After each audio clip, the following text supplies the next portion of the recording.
An incident with almost zero coverage in the media had occurred on 27 October during the liturgy held at the summer altar of the Romanian Patriarchal Cathedral. While Bartolomeu I was mentioning the names of the Orthodox patriarchs from the diptychs, when he pronounced the name of Epiphanius I of Kiev and Old Ukraine, this being the Patriarch of the Orthodox Church of Ukraine, a shout was heard very well from the attendants, and that sound was Anatema. Epifaniu Kievu, Consilitul undon imin agion arhiereon, και τον λοιπόν Αγίων Αρχιερέων.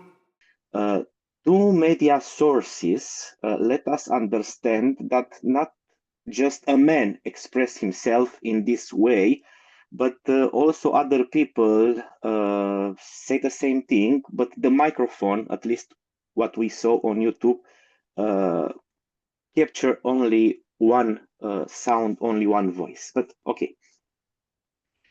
Through comments on YouTube and Facebook, the people from Romania and also from abroad seconded the man's shout and also repeated his anathema. This is why I invited Professor Chiril Hovorun to join me for, let's say, 15 minutes, 1 hour, to discuss about this situation, what happened, what should have happened, why this happened. But before we start the discussion, it won't be a discussion because I want to let you to speak. But I will have some questions already prepared for you. And if more questions arise while you are speaking, I will ask that questions also. But I will try not to ask too many questions, but some essential ones. But before we start and present to you my first question, I want to read to you some comments from YouTube and Facebook, comments that appeared on the video where this liturgy was transmitted live, but also from a Facebook page of a media paper, something I don't recall exactly, but something as Orthodox journalist worldwide or something like that. Yeah. The Union of the Orthodox Journalists, yeah. Yes, thank you very much. So the Union of the Orthodox Journalists. So some comments from there are, what a brave man in regard to the man who shout anathema. I can't believe that Bartolomeu had the audacity to commemorate a schismatic in Romania. So I want you to emphasize this issue. Bartolomeu destroyed Ukraine. This is another point to be discussed, by causing a schism there.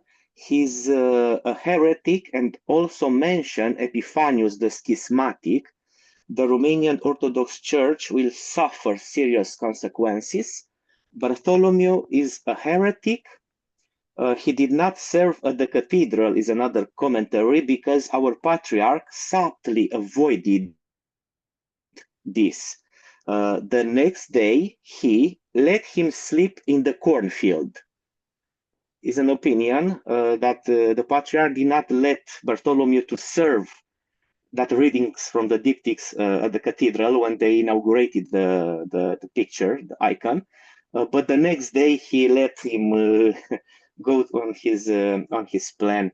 And another one, God in his boundless love did not send the Holy Spirit to transform the wine, bread, and water for their greater condemnation, but they partook of the wine and water. So a lot of comments. I choose only some of them. I emphasize to you some things about which I want you to speak. But we will start with an introduction and the overview presentation. So Professor Hovorun, it is nice to have you back on my channel. and we hope that we will have a pleasant time.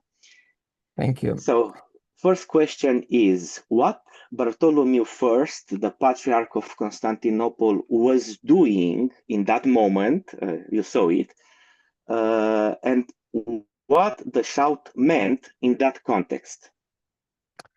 Well, thank you, first of all, for inviting me to this conversation. I believe it is an important conversation indeed, because it's going to touch, I hope, on many issues, not just this celebration that occurred in Bucharest, but also on a wider array of problems and issues that are pertinent to the global Orthodoxy and also to the Christianity in Romania, I believe, which is not just Orthodox Christianity, as we know.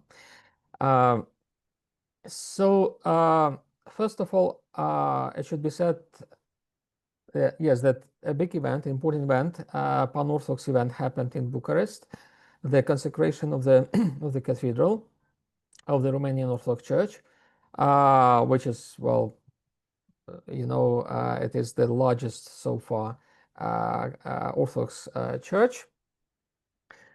But this is not so much important as what is important is that it is the cathedral of the Romanian Orthodox Church. The Patriarch of Romania, Daniel, invited the Ecumenical Patriarch to share with him the joy of this celebration, of this consecration. And of course, the Patriarch Daniel was fully aware that if he invites Patriarch Bartholomew, he will come with his own perception of what is global Orthodoxy, as it were, with his own diptych of commemoration of the primates. It's like the common knowledge that everyone knows in the Orthodox Church that there are diptycha, the so-called diptycha of the Orthodox Church that slightly vary from the church to the church. Some local Orthodox churches have their own diptycha, which are not very much different from the rest of the diptych of the rest of the local churches, but there are some slight variations when it comes, for example, to the status of the Orthodox Church in America, OCA, the church which is not recognized by the Ecumenical Patriarchate, but is recognized, for example, by the Russian Orthodox Church. Also, when it comes to for example, to the church of the Archbishopric of Ohrid in North Macedonia, which is not recognized still by the Ecumenical Patriarchate as an autocephalous church, but it is recognized by, for example, the Serbian Church as an autocephalous church. The same nuance is the attitude to the Orthodox Church of Ukraine, which is recognized in the diptycha, which exists in the diptycha of the Ecumenical Patriarchate, also in the diptycha of the Alexandrian Patriarchate, which is the second in line after the Ecumenical Patriarchate, the Church of Greece, the Church of Cyprus, but so far is not included in the diptychon of the Romanian Orthodox Church. So when Patriarch Daniel invited Patriarch Bartholomew to celebrate in Bucharest, he was fully aware that Patriarch Bartholomew would would pronounce in the liturgy the list that he believes is right, is true. Okay, and sorry, it is not only one-off event. As you said, there are many instances when the same situation happens. Oh, yes, yes. And it's a common knowledge, common understanding that when you invite, for example, the first among equals, Patriarch Bartholomew, to celebrate with you, he will preside over the celebration. That's one thing. And then he will pronounce his own list of the autocephalous churches. So there was no surprise to Patriarch Daniel, no way for surprise. It was agreed and it was accepted by Patriarch Daniel. So even though he himself does not proclaim the Orthodox Church of Ukraine as one of the autocephalous churches, he allowed Patriarch Bartholomew to do so in Bucharest. So it was not like, out of the blue that Patriarch Bartholomew decided all of a sudden to mention the name of Metropolitan Epiphany. Of course, this understanding happens on the level of the primates of the Orthodox churches, on the level of the hierarchy. I know that when it comes to the hierarchy of the Romanian Orthodox Church, the Holy Synod of the Romanian Church, it is somehow divided. Some people believe that the Orthodox Church of Ukraine should be recognized, should be placed in the diptychon of the Romanian Orthodox Church. Some believe it should not. So it's a matter of discussion.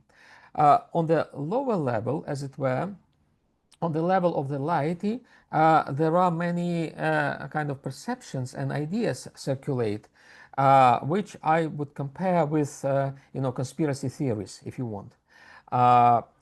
Conspiracy theories, as you know, it's something which is very old. In Christianity knew a lot of conspiracy theories. I believe one of the earliest forms of conspiracy theories in ancient Christianity were represented by the so-called Gnosticism. They believed that, well, there are official gospels, like the four gospels accepted by the church, but then there are some hidden gospels, some hidden wisdom, which is hidden, from the faithful by some evil, hierarchs or church leaders, figures, and they want to deceive, the ordinary people by hiding this knowledge from them. And the true knowledge is this, like, for example, Jesus Christ was not really the Son of God, that Jesus Christ did not have really flesh, body, human body. So all those were conspiracy theories that existed in the early Christianity. Even though nowadays, there is a consensus among Christians that Jesus Christ is truly the Son of God. He was incarnated fully in the human flesh. He received full humanity. The dogmas which were challenged by the conspiracy theories of the past, some conspiracy theories still exist nowadays. They are less theological, I would say. They are more political.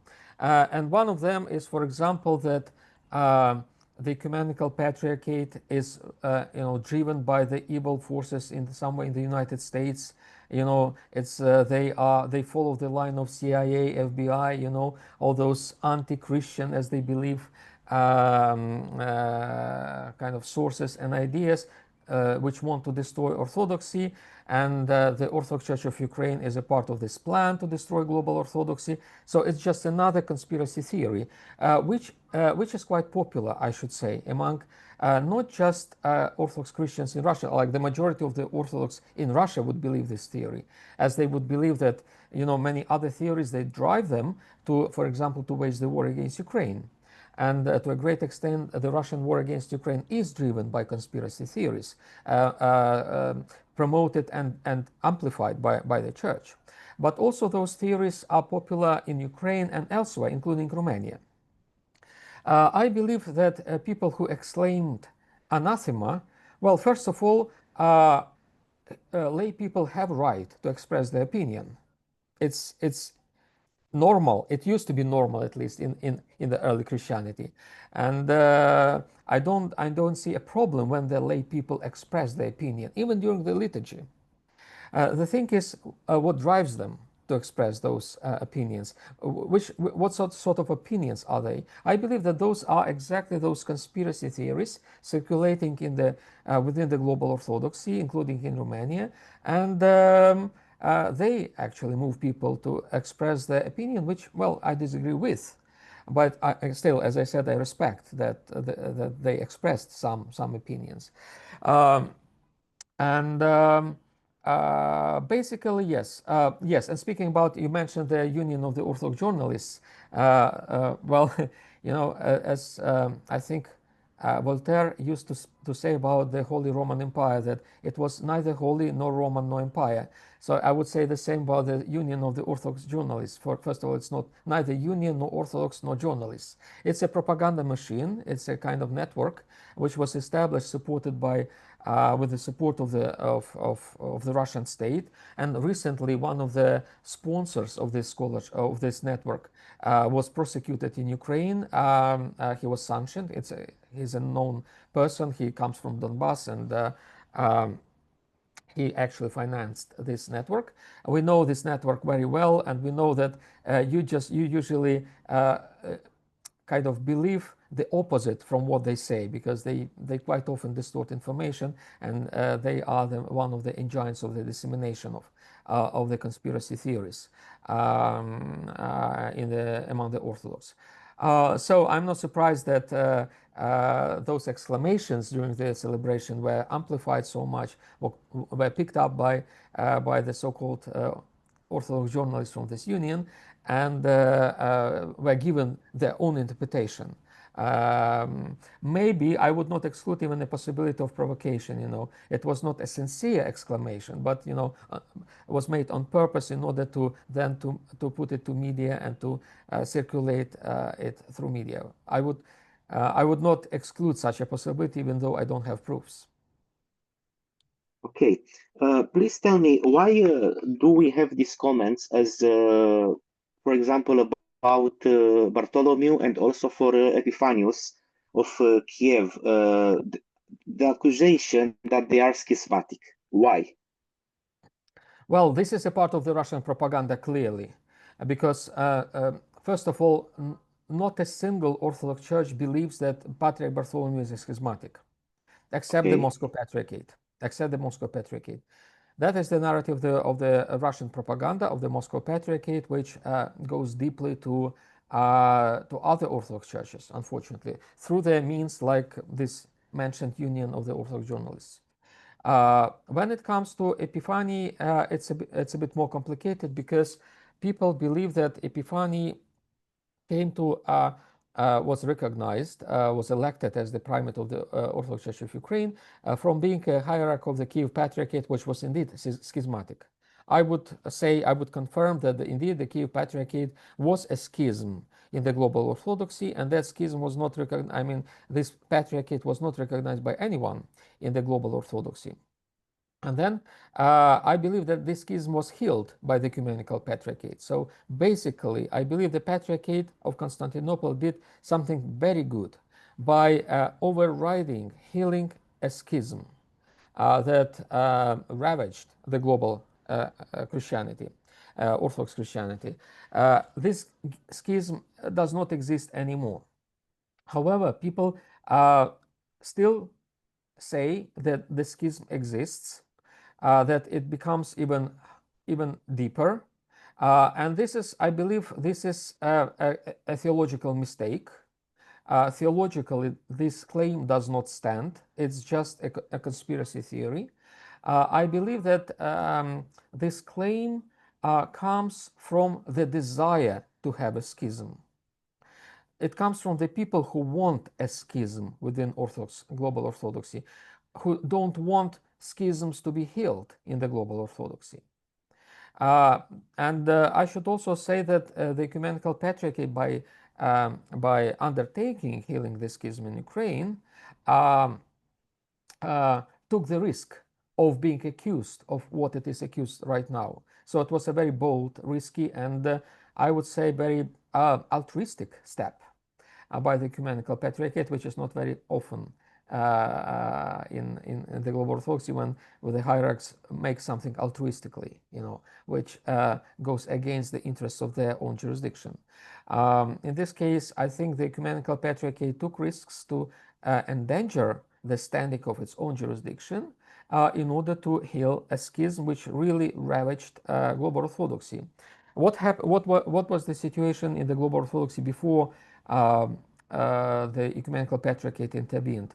In Ukraine, we had two classes of Christians, basically: the first class Christians and the second class Christians. So the first class Christians were those who belonged to the Moscow Patriarchate, and they enjoyed all the privileges of being first class Christians. Like, they went to Greece, to Romania, they could participate in liturgy, they could concelebrate their bishops, and so forth and so on. The second class Christians could go to a country like Romania, for example, only in hide. If they declared themselves to be belonging to the Patriarchate of Kiev, they were immediately rebuked, rejected by the local priests and bishops. They would not give in communion, for example. They would treat it as outcasts. And I think this sort of discrimination I would say it was not just unchristian, it was inhuman to have such an attitude to those Christians, and there were millions of Christians. It was changed by the decision of the Ecumenical Patriarchate. Essentially, the Ecumenical Patriarchate destroyed this apartheid system in the global Orthodoxy, when there were like Christians separated from other Christians on the pretext of the schism. This schism was eliminated, as I said, overcome, and but still people want to believe in schisms, and they still propel this idea that the schism persists, it continues, and we cannot accept the decision of the Ecumenical Patriarchate. Moreover, they accuse now the Ecumenical Patriarchate of being schismatic, because he, as they said, as they say, he acknowledged a schism, legalized the schism, and nowadays he's a schismatic himself. It's a very wrong theological logic, I would say. It is politically, ideologically motivated, and it is propelled by the Russian propaganda clearly, 100%. I have a question here. So I know Romania, Serbia, Bulgaria, Greece. Every country has his autocephalous church. Yes. Why Ukraine didn't had this autocephalous church only after the schism? Yes, well, we try to have our own autocephalous church, and the attempts go back to the first attempts of Ukrainian independence. When the Ukrainian People's Republic was established soon after the collapse of the Tsarist Russia, then there was so not in 1991 after the fall of Soviet Union. Goes back to 1917. Goes back.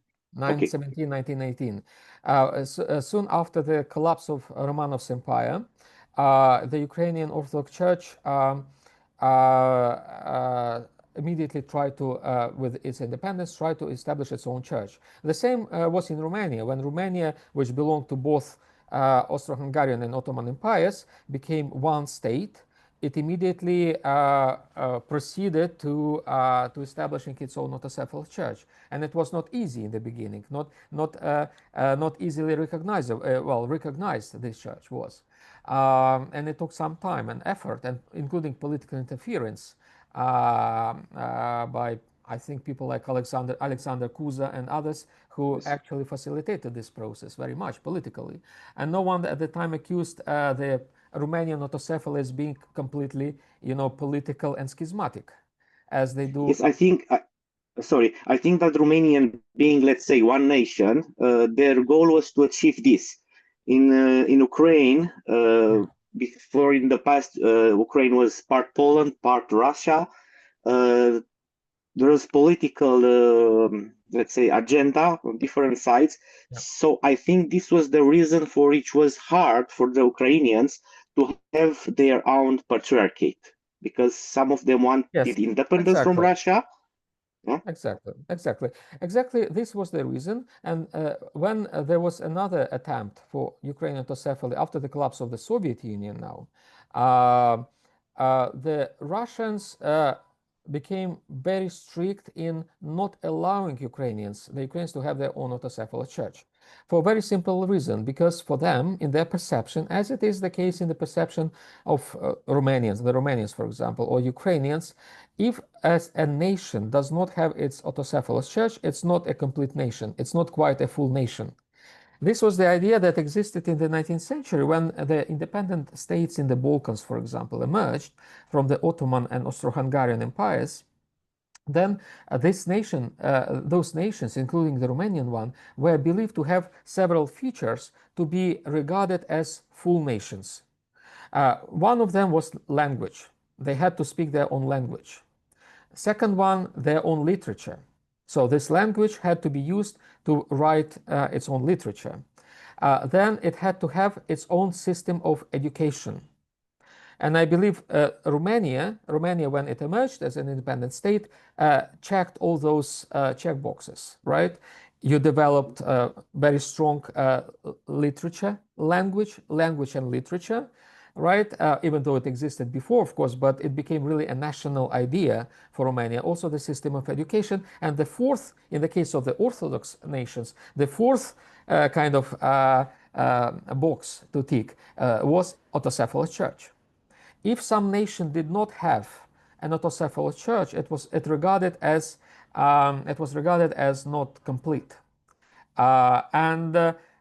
Well, in Ukraine, we follow the same line of thinking. In a sense, in Ukraine, we still have the same logic of nation building as the Romanian state in the 19th century. The only difference is that we are quite delayed. What happened in Romania, like in the second half of the 19th century, began to happen in our case with the collapse of the Russian Empire, because the Russian Empire was much tougher than, for example, Austro-Hungarian Empire, and we were delayed. But actually, we follow absolutely the same line. Therefore, when, for example, the churches that emerged in the 19th century, according to the same criteria, like in Bulgaria, in Serbia, in Romania, and they say the Ukrainians don't have a right to have their autocephalous church, it is the same as they say we didn't have a right to have our own autocephalous church, because they reject the same criteria upon which their own autocephaly and nation were built.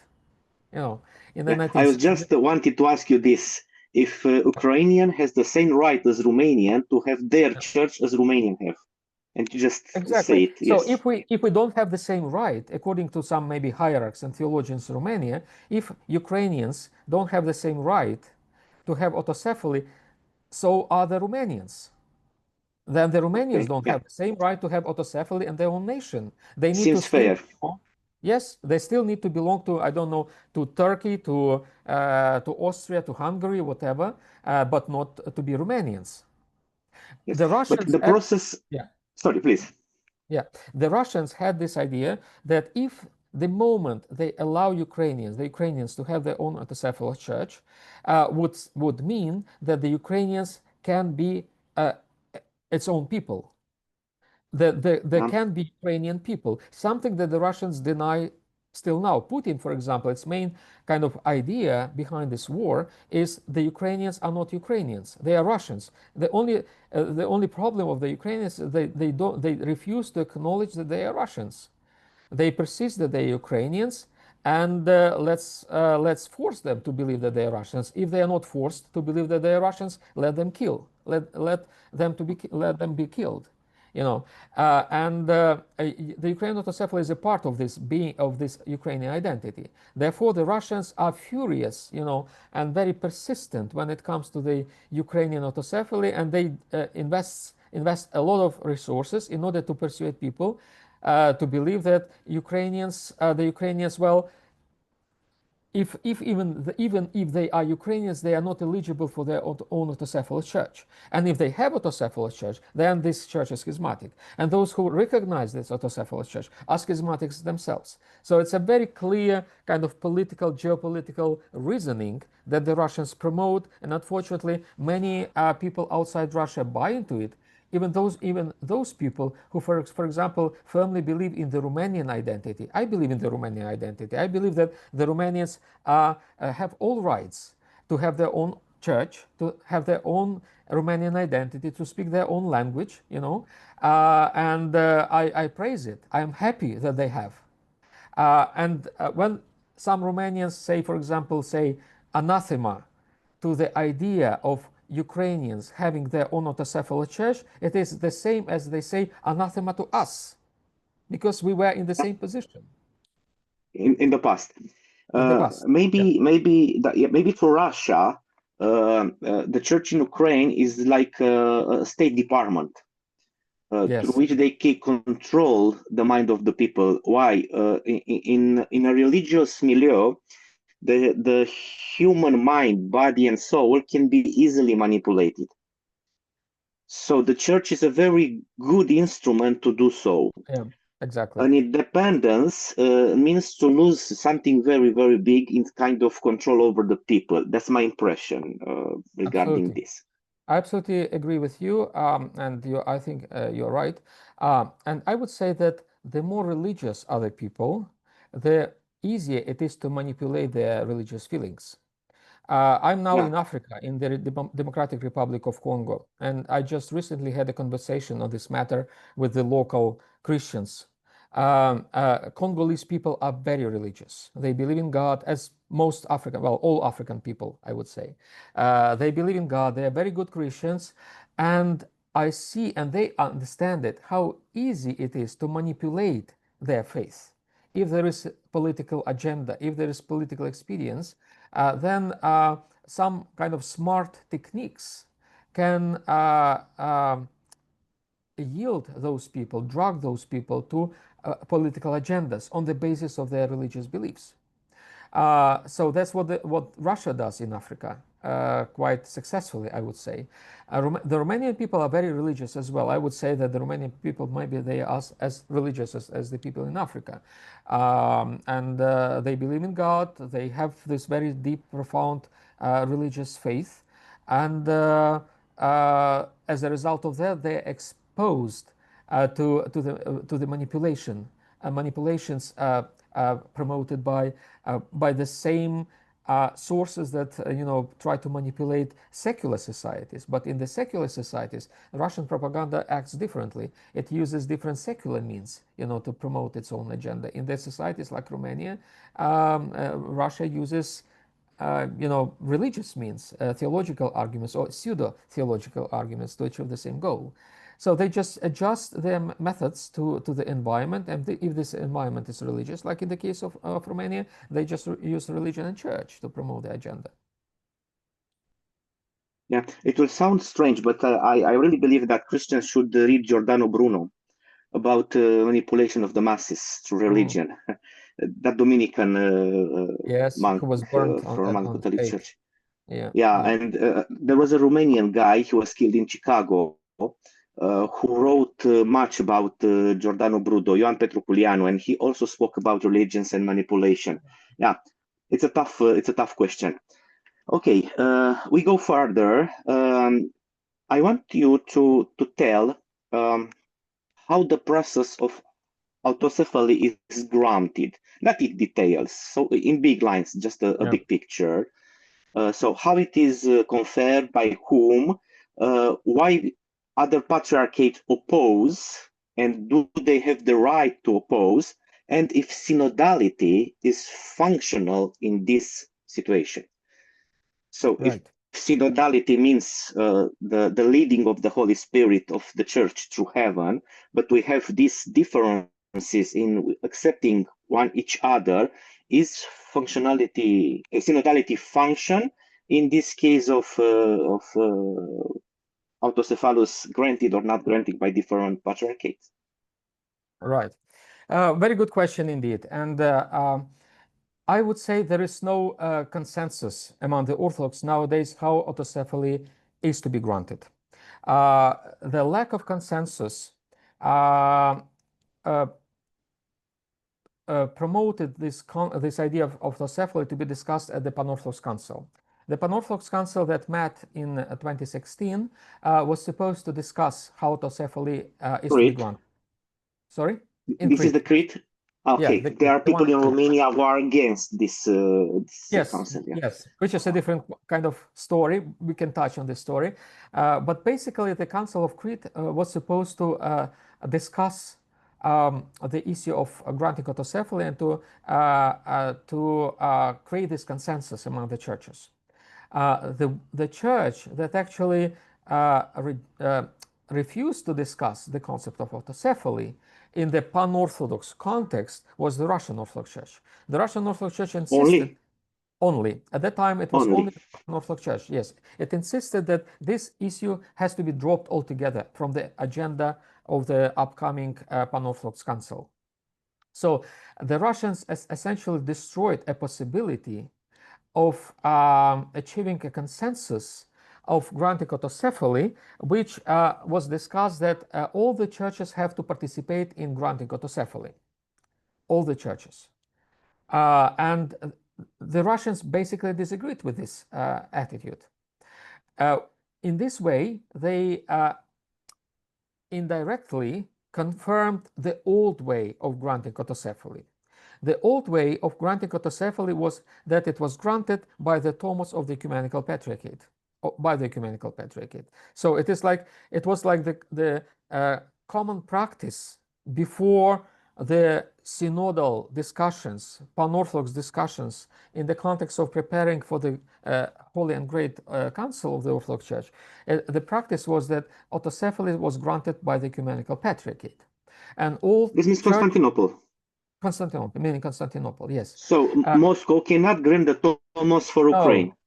No, well, that was the point. Yes, Moscow, even though Moscow at the time insisted, the Moscow's interpretation on the procedure of granting autocephaly was that the mother church has to do so. The church from which the new autocephaly church would spring has to grant autocephaly to this church, right? But yeah, maybe she became the third Rome, and we don't know. Maybe so. Well, yeah. And it certainly kind of coincided with this concept of Moscow as the third Rome, certainly so. But anyways, even that concept was not accepted, unilaterally, unanimously in the Orthodox Church. That's why we needed a consensus. We needed to discuss how to grant autocephaly. And Moscow basically refused to discuss. And in this way, by refusing, it reinstated the old practice that the Ecumenical Patriarchate is to grant autocephaly to new churches. And the Ecumenical Patriarchate actually, I think, felt quite relieved by the refusal of Moscow, because now the Ecumenical Patriarchate could do, after the refusal of Moscow, the old way, granting autocephaly in the old way, by just what it had done in the past. In the past, by signing the Tomos for autocephaly of the new church, and so they did. So basically, I believe Moscow, by refusing even to discuss the issue of autocephaly at the Pan-Orthodox Council, shot its own foot, as they say, damaged its own positions, and even it damaged it even more by not going to the Pan-Orthodox Council. Which, as I said, is a different story why people didn't go, because, and this is, yes, this is indeed an important story, because the churches who refused to go to the Council of Crete basically refused to acknowledge that synodality still matters for Orthodoxy. Yes, they believe synodality is very important for Orthodoxy. It's almost like an identity for Orthodoxy. Orthodoxy equals to synodality. But they said that if we go to Crete, we will have to betray our orthodoxy, and orthodoxy is equal to synodality. And by not going to Crete, they essentially betrayed their orthodoxy. So they betrayed orthodoxy in the name of not betraying orthodoxy, which is a paradox. It's like catch-22, this paradox that they were trapped in. And well, this is a very sad story. Also, we believe that those churches who did not go to Crete were somehow moved to that decision by Moscow. For Moscow, the decision was moved by other reasons, mostly political, I believe. Patriarch Kirill did not want to be one of others. He wanted to be the first one, equal without the first without equals in the Council of Crete, and that was one of the reasons he didn't go there. But it's a different story, as I said. Moscow destroyed an opportunity of a synodal procedure for granting autocephaly itself. Moscow has no one else to blame except itself for destroying such an opportunity to discuss autocephaly in the synodal context. Okay, so I will try to resume some things that you have said and go to the next question. Patriarch Daniel and the patriarchs of other countries understand what's happened in Orthodoxy in regard to this accord of giving autocephaly or not. The new church in Ukraine, the Orthodox Church of Ukraine, is schismatic only for lay people, not from hierarchical people who understand what happens and know that also in other countries is the same situation, not with the same parties, but different parties. As you said, Ohrid, and you gave another example, I forgot the other one. Okay, so in the leadership, they acknowledge the fact, they understand the fact. They understand also that synodality is not functioning, at least in some points. Okay. In the same time, they know that if, for example, Romania had received the autocephaly from Constantinople, the same right has also the Ukraine to receive the Thomus from Constantinople, not from Moscow. Apparently so. Yes, we have this problem not from, let's say, the hierarchical system, but from lay people who are driven by superstitions, speculations, or you said this conspiration theory. They are driven by this factor. Now, I want you to present to you a quote. I want to show it to you. A quote by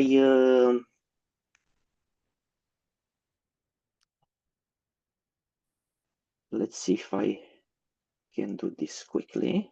By Andrew Loth. Okay, it is written in the magazine Crucible from October 2024. I read this article. I really enjoyed it. Yes, I know this article well. Yeah, it's a very good article, yes. And I want to. So if you know it, maybe I won't read everything. But maybe for your listeners. To show it to remember about. Okay, so in 1588, do you see my screen? Yes.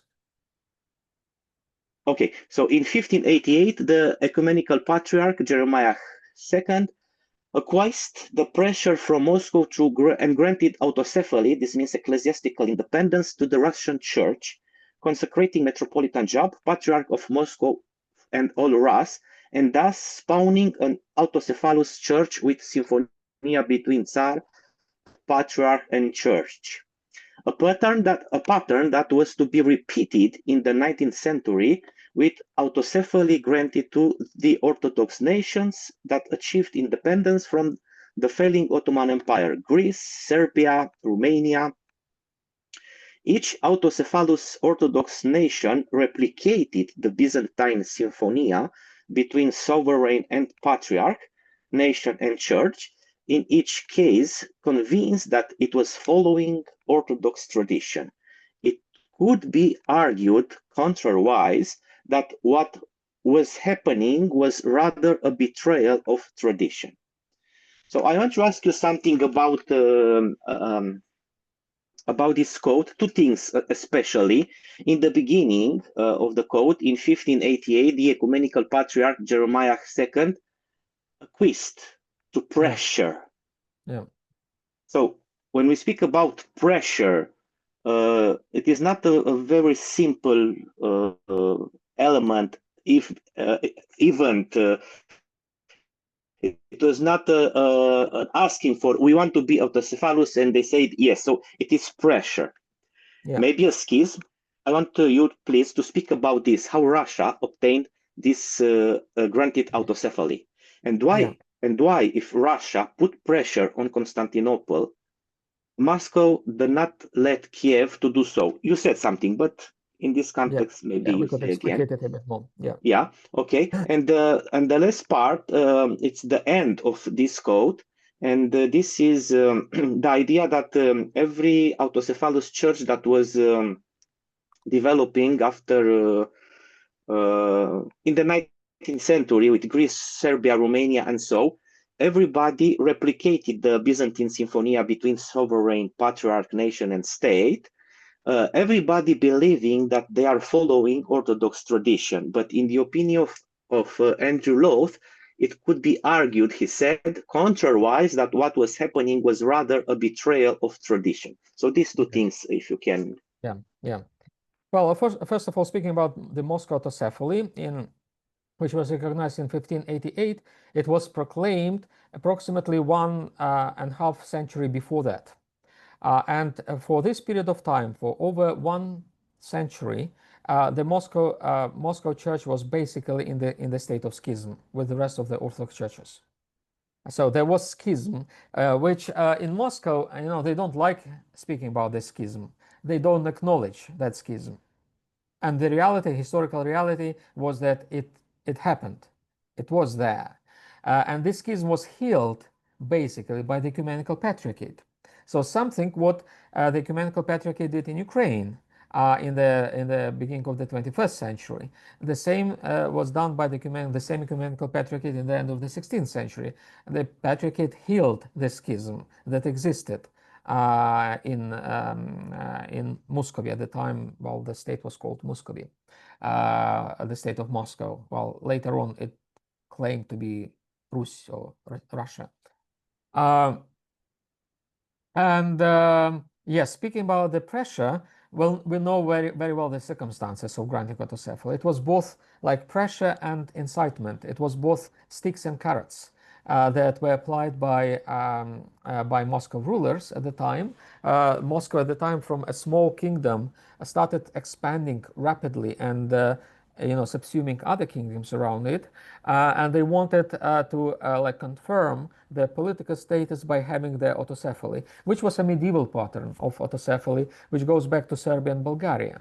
First Bulgaria and then Serbia, when those states began growing in the Balkans, and they started kind of claiming for themselves autocephalous churches as a confirmation of their imperial status. So in the Middle Ages, autocephaly was equal to empire. In contrast to the modern era, to the 19th century, in the cases like Romania, which emancipated from two empires, right? Then the autocephaly became a feature of a national state, not empire, but national state. At the time, in the 16th century, Moscow wanted to be an empire and wanted to confirm its new imperial status by having autocephaly, and that's why it applied sticks and carrots. Money, like bribery, and we know furs, hides, and threats to the patriarch. They even almost arrested Jeremiah. They threatened, him to not to let him go home if he refused to recognize the autocephaly. And so the recognition happened, and the autocephalous Russian Church, the autocephalous Church of Moscow, to put it correctly, historically correctly, from the state of schism became a recognized church, one of the autocephalous churches. In the end, Father Andrew Louth speaks about this idea of symphonia, which many believe to be a true orthodoxy. But in fact, if we look at it from the perspective of the gospel, at least, from the perspective of the apostolic tradition, we can see that probably it's not so much an Orthodox tradition. It can sometimes go against the tradition of the Gospels and of the Apostles. That's, I think, what he implies here, and I completely agree with him. That this idea of symphonia, even though it is very long, it has centuries of history, these centuries of history do not make it normatively Orthodox. I find a lot of problems, theological problems, in this concept of orthodoxy, of symphonia. Okay. Another question. I was trying to open your book, Political Orthodoxy, on my Kindle, but I don't have the app installed on this computer. I try to remember. You said something that Jesus Christ overcome the temptation to create a religion connected with the state, or something like that in the introduction. We could say so, yes. Okay, so it is possible that Moscow, when started to put pressure on Constantinople, to have seen in the experience of Byzantine Empire that the state controlled the church and that symphony works better from political reason, and wanted to have their personal religion, their personal church for political reason, especially for political reason, not because this is the religion of God, the Church of God. Do you understand my question? Yes, I do. Okay. Well, I would say it was not just Moscow who did this sin. I think many Orthodox churches have committed this sin even systematically, I would say. Well, sometimes symphonia worked well, I should say. It's not evil per se, symphonia. It's not wrong per se. It could work well. But because it's not a part of the Orthodox tradition, it can also work in a wrong way.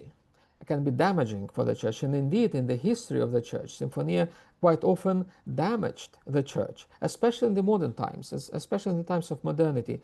I believe the Orthodox churches who supported dictatorships in the past, even in the 20th century, and even in the 21st century, because there are still dictatorships, and there will be even more maybe dictatorships, as things go. The Orthodox churches supported all the dictatorships that exist in the past. And this applies to Romania. We know this story. I will not repeat this story, how the church supported all the dictatorships that existed in Romania, from Carol II, Iron Guard, Antonescu, and so forth and so on, including the communists. And Greece, the same dictatorship of Metaxas, black colonels, and so forth and so on. And then the communists. The communists didn't exist in Greece, but I mean, in other countries, the communists again were supported by the church, including the Soviet Union. So all that support, the church supported Nazism in some cases. Even the Orthodox, we know how the Catholic Church and the Protestant churches supported Nazism in different ways, to different degrees, but the same applied to the Orthodox. They ROCOR, Russian Church outside Russia, they praised Hitler and they supported Hitler, this happened, this shameful support to dictatorship happened because of this idea of Symphonia.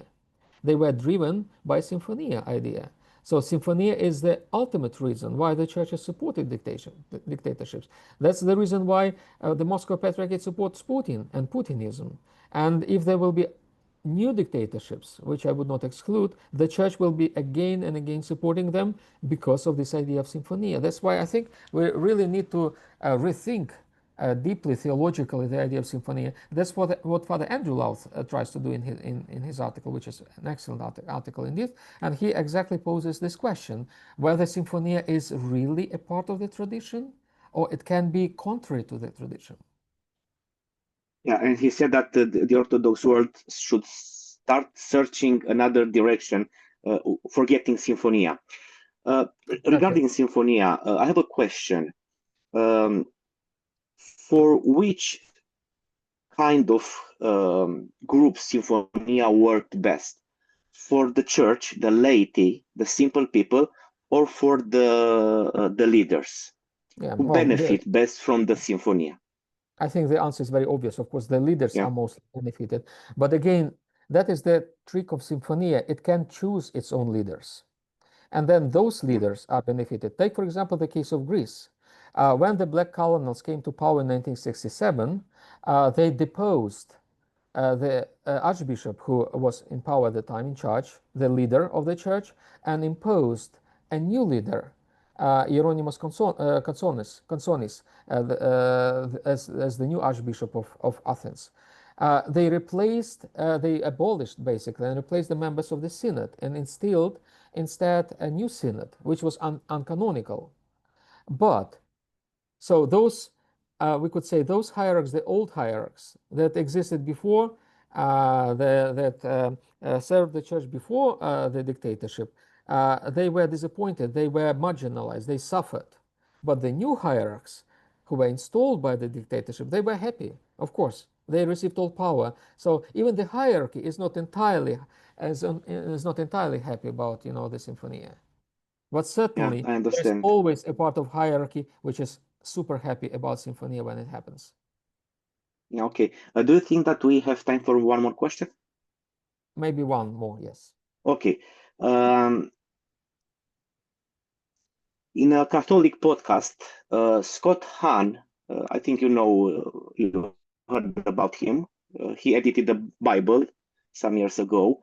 Was asked about his connection with Orthodoxy, and he said that he was thinking to become Orthodox, but he did not choose Orthodoxy because Orthodoxy has an ethnical identity, and he couldn't be so much Greek as to be Orthodox.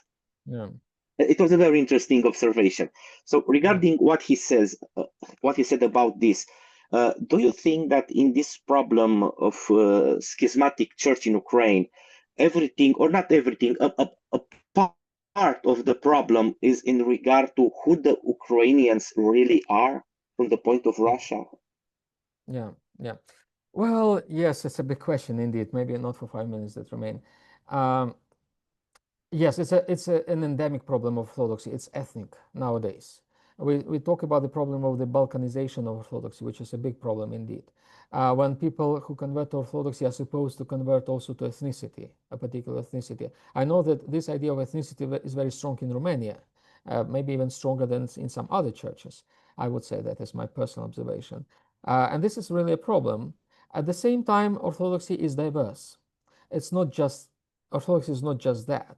I know that there are many Orthodox who convert to Orthodoxy because of orthodoxy, not because of ethnicity, you know, and they remain, you know, Americans, English or French or whatever they want to be, while they are Orthodox. It's pretty much possible, and it's moreover, it's kind of fashionable in Orthodoxy, or at least it used to be fashionable, maybe not anymore in Orthodox. But I mean, it was absolutely acceptable, and it's still acceptable.